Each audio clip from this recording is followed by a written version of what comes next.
Hello friends, कैसे हैं आप सभी का हमारे चैनल पर स्वागत है। चलिए हमारी आज की वीडियो को शुरू करते हैं। आज की इस वीडियो में हम कवर करेंगे साइंस के मोस्ट इम्पोर्टेंट 20 क्वेश्चन। तो मैं आज आपको साइंस के टॉप 20 क्वेश्चन करवाऊंगी जो अक्सर आपके एग्जाम में रिपीट होते हैं। तो देखिए, इन क्वेश्चंस को आप बहुत अच्छे तरीके से पढ़िएगा और वीडियो को बिना स्किप किए पूरा देखिएगा, तभी आपके ये क्वेश्चंस क्लियर हो पाएंगे। तो चलिए वीडियो को शुरू करते हैं। लेकिन उससे पहले अगर आपने मेरे चैनल को सब्सक्राइब नहीं किया है तो चैनल को सब्सक्राइब करें और वीडियो को लाइक और शेयर जरूर करें। हमारा फर्स्ट क्वेश्चन है, ब्लैक होल के सिद्धांत को प्रतिपादित किया था। तो बताइए, ब्लैक होल के सिद्धांत को किसने प्रतिपादित किया था? तो देखिए, इस क्वेश्चन का हमारा जो करेक्ट आंसर है वो है ऑप्शन सी, एस चंद्रशेखर ने ब्लैक होल के सिद्धांत को प्रतिपादित किया था। ठीक है, तो इस क्वेश्चन का हमारा करेक्ट आंसर है ऑप्शन सी।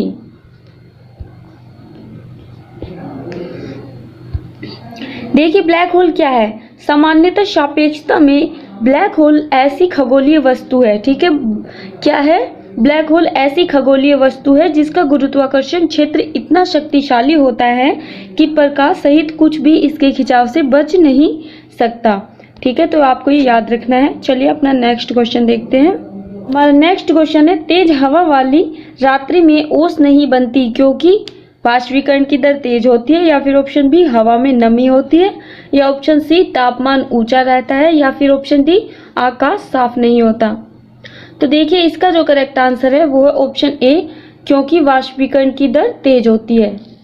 ठीक है, तेज हवा वाली रात्रि में ओस नहीं बनती क्योंकि वाष्पीकरण की दर क्या होती है? तेज होती है। नेक्स्ट क्वेश्चन है, तीन रंग मूल रंग है वे कौन से हैं? तो बताइए, तीन रंग जो मूल रंग है वे कौन से हैं? तो देखिए, इसका हमारा जो करेक्ट आंसर है वो है ऑप्शन बी, नीला, हरा और लाल। ये तीनों मूल रंग है। ठीक है, ये तीनों क्या है? मूल रंग। तो इस क्वेश्चन का हमारा जो करेक्ट आंसर है वो है ऑप्शन बी।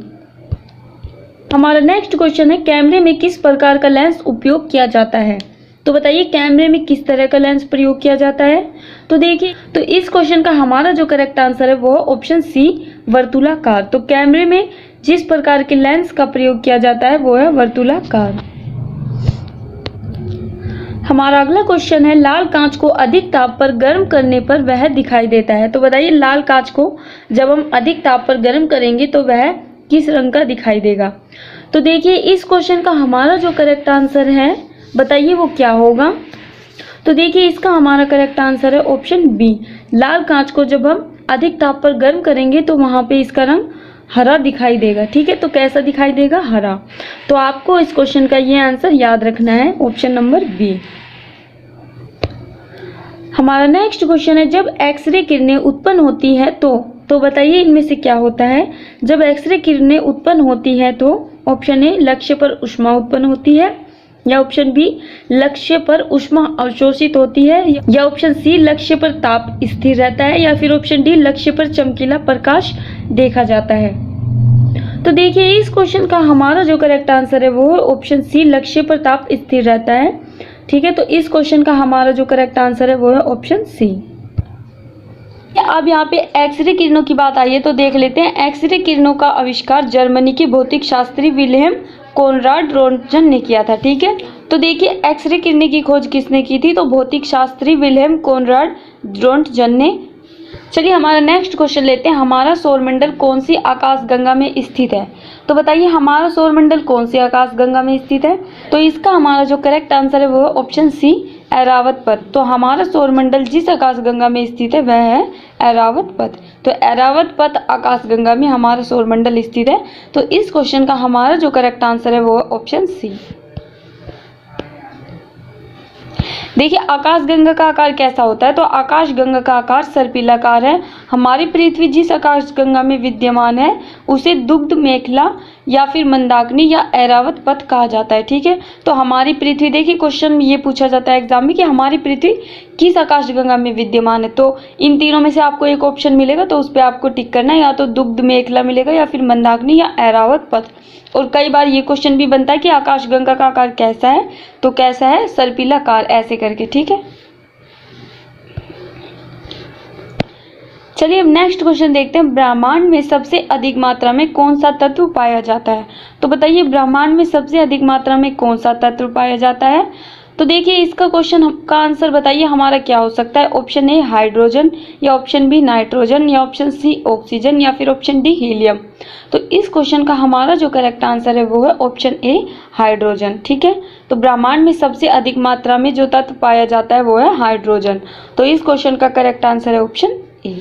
ये जो हाइड्रोजन है ये आवर्त सारणी का एक तो सबसे पहला तत्व है और सबसे हल्का भी है। तो हाइड्रोजन के बारे में आपको ये बात याद रखनी कि हाइड्रोजन आवर्त सारणी का सबसे हल्का और सबसे पहला तत्व है। ठीक है, चलिए हमारा नेक्स्ट क्वेश्चन लेते हैं, तारों व सूर्य की ऊर्जा का स्रोत है। तो बताइए तारे व सूर्य की ऊर्जा का क्या स्रोत है।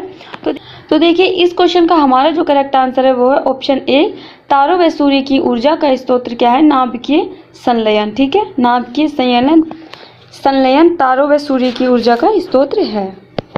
चलिए हमारा नेक्स्ट क्वेश्चन देखते हैं, इसमें क्या पूछा गया है कि ध्रुव तारा किस दिशा को इंगित करता है। तो बताइए ध्रुव तारा किस दिशा को इंगित करता है। तो देखिए इस क्वेश्चन का हमारा जो करेक्ट आंसर है वो है ऑप्शन सी, ध्रुव तारा उत्तर दिशा को इंगित करता है। तो इस क्वेश्चन का आप जो करेक्ट आंसर बताएंगे वो है ऑप्शन सी, उत्तर दिशा। ठीक है, देखिए वर्तमान युग में ध्रुव तारा खगोलीय गोले के उत्तरी ध्रुव के निकट स्थित है। ठीक है, तो कहाँ स्थित है, खगोलीय गोले के उत्तरी ध्रुव के निकट स्थित है। यानी दुनिया में अधिकतर जगहों से ध्रुव तारा पृथ्वी के उत्तरी ध्रुव के ऊपर स्थित प्रतीत होता है। देखिए जैसे ये हमारी पृथ्वी है, एक मिनट, देखिए जैसे यहाँ पर ये हमारी पृथ्वी है। ठीक है, और ये क्या है, ये बीचों बीच से भूमध्य रेखा जा रही है पृथ्वी के। ठीक है, ये हमारी पृथ्वी को दो बराबर भागों में बांटती भूमध्य रेखा।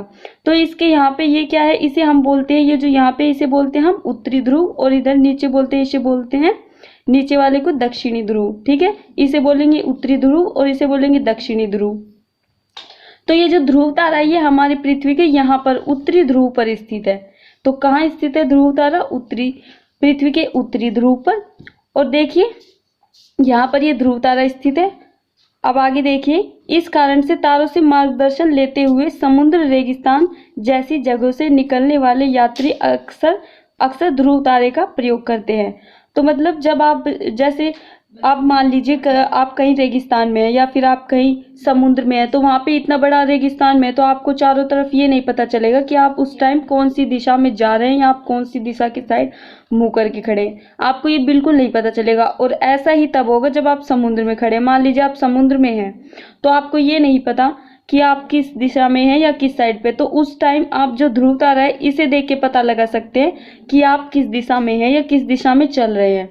तो ध्रुव तारे का यूज उसी टाइम किया जाता है ये पता करने के लिए कि आप किस दिशा में चल रहे हैं। तो इस ध्रुव तारे से आप ये पता कर सकते हैं। ठीक है, तो इसमें यही लिखा हुआ है। और अब आगे देखिए, पृथ्वी के घूर्णन से रात्रि आकाश के लगभग सभी तारे धीरे धीरे घूमते हुए लगते हैं, लेकिन ध्रुव तारा उत्तर की ओर स्थिर लगता है। हमारा नेक्स्ट क्वेश्चन देखते हैं, पूर्ण आंतरिक परावर्तन होता है जब प्रकाश जाता है। तो बताइए पूर्ण आंतरिक परावर्तन होता है जब प्रकाश जाता है। इस क्वेश्चन का हमारा करेक्ट आंसर क्या है। तो देखिए इस क्वेश्चन का हमारा जो करेक्ट आंसर है वो है ऑप्शन ए, हीरे से कांच में। ठीक है, पूर्ण आंतरिक परावर्तन होता है जब प्रकाश हीरे से कांच में जाता है। तो इस क्वेश्चन का आपका जो करेक्ट आंसर है वो है ऑप्शन ए। चलिए अब हमारा नेक्स्ट क्वेश्चन देखते हैं, किसी मनुष्य का भार पृथ्वी पर 600 N है तो चंद्रमा पर कितना होगा। तो देखिए इस क्वेश्चन का हमारा जो करेक्ट आंसर है वो है ऑप्शन डी, किसी मनुष्य का पृथ्वी पर भार अगर 600 N है तो चंद्रमा पर 100 N होगा। देखिए चंद्रमा का जो गुरुत्वाकर्षण मान है वो पृथ्वी से 1/6 है। ठीक है, तो चंद्रमा का जो गुरुत्वाकर्षण मान होता है वो पृथ्वी से 1/6 है। अगर आप पृथ्वी पर 60 किलो हैं तो चंद्रमा पर कितने किलो होंगे। तो अगर आप पृथ्वी पर 60 किलो है तो चंद्रमा पर आप 10 किलो होंगे। ठीक है, 1/6 हो जाएंगे इसके। चलिए नेक्स्ट क्वेश्चन देखते हैं, प्रकाश ऊर्जा को विद्युत ऊर्जा में बदलता है। तो बताइए प्रकाश ऊर्जा को विद्युत ऊर्जा में बदलता है तो क्या बदलता है। तो देखिए इस क्वेश्चन का हमारा जो करेक्ट आंसर है वो है ऑप्शन सी, सौर सेल प्रकाश ऊर्जा को विद्युत ऊर्जा में बदलता है। ठीक है, तो इस क्वेश्चन का करेक्ट आंसर क्या है, ऑप्शन सी, आपको ये याद रखना है। अब हमारा नेक्स्ट क्वेश्चन देखते हैं, यांत्रिक ऊर्जा को विद्युत ऊर्जा में बदलता है। तो बताइए यांत्रिक ऊर्जा को विद्युत ऊर्जा में क्या बदलता है। ऑप्शन ए डायनेमो, या ऑप्शन बी विद्युत मोटर या ऑप्शन सी विद्युत सेल या फिर ऑप्शन डी सौर सेल। तो देखिए इस क्वेश्चन का हमारा जो करेक्ट आंसर है वो है ऑप्शन ए डायनेमो। यांत्रिक ऊर्जा को विद्युत ऊर्जा में जो बदलता है वो है डायनेमो, और ये क्वेश्चन आपसे एग्जाम में बहुत बार पूछा जाता है। चलिए हमारा नेक्स्ट क्वेश्चन देखते हैं। दूध से क्रीम निकालने में कौन सा बल लगता है? तो बताइए दूध से क्रीम निकालने में कौन सा बल लगता है?